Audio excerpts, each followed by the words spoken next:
Hello guys, Jerry explores history today. Most of you have probably heard about the gas chamber. The gas chamber wasn't a thing until 1921. Nevada was the first state to use the gas chamber. Today we're going to talk about the first person to be executed by gas chamber. His name was Gee Jon. Now his name is spelled G-E-E-J-O-N. I don't know what the corresponding characters in Chinese are. I did some research, I couldn't find it, so I'm just going to call him Gee Jon. Prior to the gas chamber, the main forms of execution were hanging, electric chair, and of course, firing squad. The gas chamber was proposed as a more humane and painless way of putting a condemned man out of his misery. So let's talk about what our man Gee Jon did. Gee Jon was a member of a triad. There's many rival Chinese gangster groups, triads, all over the world. Gee Jon was part of this guild called the Xie Sheng Gonghui, also known as the Xie Sheng Tang, Hip Sing Tong. I don't know how to say it in Cantonese, but its corresponding letters in English are Hip Sing Tong. During the night of August 29th, 1921, in Mena, Nevada, our man Gee Jon shot and killed a member of another triad group. This triad's called Bing Gong Tang, or Bing Gong Gonghui.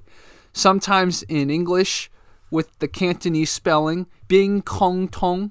Gee Jon took a Colt 38 revolver and shot a 74-year-old laundry proprietor from the rival triad. After killing Tom Kyung Ki, our man Gee was apprehended along with an accomplice. At this point, once our man Gee was sentenced to death at age 29, they decided this was the time to use our new method that apparently was not as cruel and unusual, which was the gas chamber. Let's go through very, very briefly a little bit of chemistry to understand how you create a poisonous gas to execute someone. You start with sodium cyanide. If any of you are familiar with chemistry, this is a salt. Sodium is +1 and cyanide is -1. You don't have to really understand what that means, but just know later we're going to use that all. So then you add to sodium cyanide. What is this? This is sulfuric acid. Sulfuric acid. So you add sulfuric acid to sodium cyanide. Just to avoid confusion, I have sulfuric acid here just so you guys can know.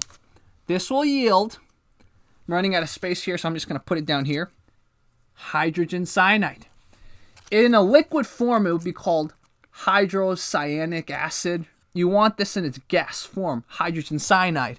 And as a byproduct, you create sodium sulfate. Let's go over this again. Sodium cyanide and sulfuric acid creates hydrogen cyanide and sodium sulfate. Now, for any of you who want to really think about chemistry, we have to balance this equation because we have one sodium here, but we have two sodiums here. We have two hydrogens here, but we have one hydrogen here. To balance this equation, all we have to do is put a 2 in front of this. So 2 and then 2. So the net equation is for every 2 sodium cyanide salts you have, it interacts with 1 sulfuric acid particle to create 2 hydrogen cyanide gas particles and 1 sodium sulfate particle. The first challenge to this execution was that these were some toxic, harmful chemicals. And Nevada, the state that was going to try this gas chamber, didn't have any production of cyanide.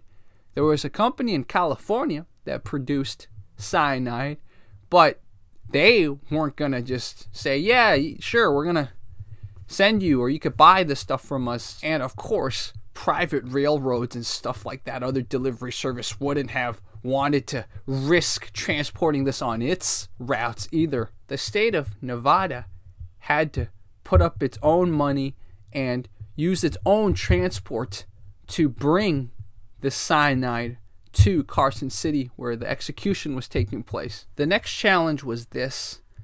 Every chemical, every compound has what's called a boiling point. Basically, the temperature when it goes from liquid to guess. Now, hydrogen cyanide, aka hydrocyanic acid, has a boiling point at about 68 degrees Fahrenheit, which is about 25 degrees Celsius. As any of you know who've been to Vegas or any part of that desert in February where this execution was supposed to take place, in February, it's still pretty cold. You had to guarantee that the temperature inside the gas chamber was going to be above 26 degrees Celsius or 78 degrees Fahrenheit. And the third big challenge was, how are you going to guarantee if this is a gas that it's not going to leak out and potentially harm other people, whether the people delivering the execution or people watching? This was the first gas chamber execution, so there were going to be people watching. With those three challenges in mind, February 8th, 1924, the day of the execution, 9:40 a.m. Imagine a crowd of about 30 watching as Gee Jon was strapped to the chair and this execution began. So I'm going to read directly from this book called Fatal Errors. The gassing commenced at 9:40 a.m. Hydrocyanic acid vaporizes at 75 degrees Fahrenheit, but the air temperature outside the execution chamber was only 49 degrees, and a faulty electric heater had raised the level to only about 52 degrees, leaving most of the HCN, hydrocyanic acid, hydrogen cyanide, to accumulate in a liquid pool on the floor beneath the chair, so its lethal power was greatly reduced. Gee's terrified face took on a startled expression, and he threw his head back and filled his lungs with the first of the gas to reach him. Witnesses could hear his labored breathing. Then his chin dropped to his chest. A tense moment passed before he threw his head back and took another breath. Again, his chin dropped to his chest. The reporters were recording every movement they could detect. Some spectators thought they detected the deadly gas with its fragrance like almond blossoms, and a few of them lurched back from the window in terror. But the warden, the newspapermen, and most of the physicians remained at their posts, oblivious. So, according to my research, some people have a recessive trait where they're able to detect the smell of hydrogen cyanide or hydrocyanic acid. Basically, it smells kind of like almond blossoms. So the reason, my interpretation, that some of the spectators smelled it and others didn't was because not everyone has that recessive trait. So very likely there was gas leaking. It's just that some of the newspapermen, most of the physicians didn't have that trait, so they weren't able to detect that they were also inhaling hydrogen cyanide, aka hydrocyanic acid. Anyways, let's keep reading. 2 minutes passed before someone finally whispered, "He's unconscious." Then Gee's head pulled back and his mouth opened, showing his teeth. His eyes rolled back into his pupils, disappeared, and his head jerked forward.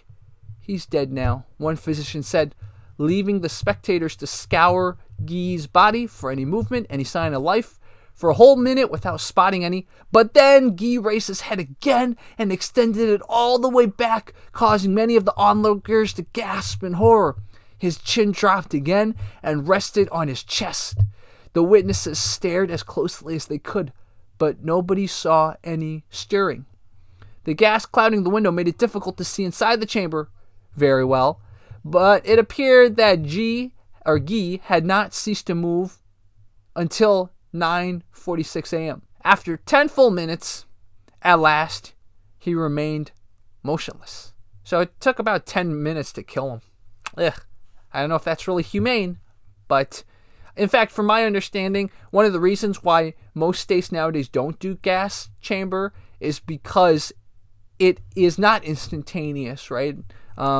Sometimes when you panic as you're suffocating to death or dying, does things to your stomach and stuff like that. It's cyanide, right? It damages a lot of things. It's acid, after all. The warden ordered all witnesses to leave the prison yard. After they had gone, at 10 o'clock, the ventilator gate was opened and the suction fan was turned on. For safety purposes, the chamber was kept closed for more than 2 hours. Prison staff finally removed the body at 12:20 p.m. and carried it to the prison hospital, where they placed it face up on a table. A group of 7 physicians briefly examined the corpse and officially pronounced him dead, but they did not conduct an autopsy out of fear that it might release some deadly gas inside his body, that is. So since 1924, 589 people were put to death by gas chamber. Currently, as of this video, there's still 4 states that have gas chamber as an option for capital punishment.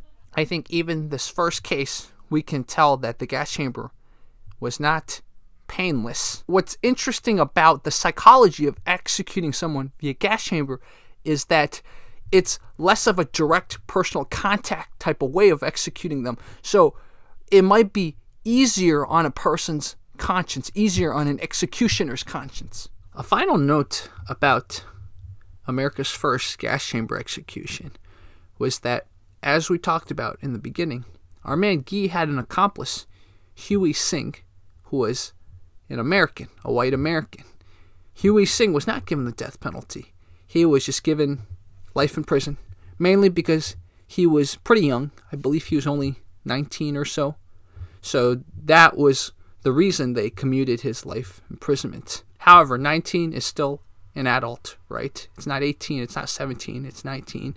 So there are interpretations that maybe there was some racism involved. If, let's say, it were Singh given the death penalty and Gee was the accomplice, very likely they wouldn't have tried this method on Singh. Something to think about. I don't have an answer as to whether there was racism involved in Chinese-born man being the first one to be executed via gas chamber, but that is an interpretation that exists out there. Okay, guys, this was interesting, kind of a little scary, right, thinking about this stuff, but it's an important part of history, and the issue of capital punishment, etc., whether it should exist, and then if you give capital punishment, how to properly do it, is still up for debate. Not something I'm going to tackle in this video, but it's something that could be explored further in the future. Okay, this was Jerry Explored History.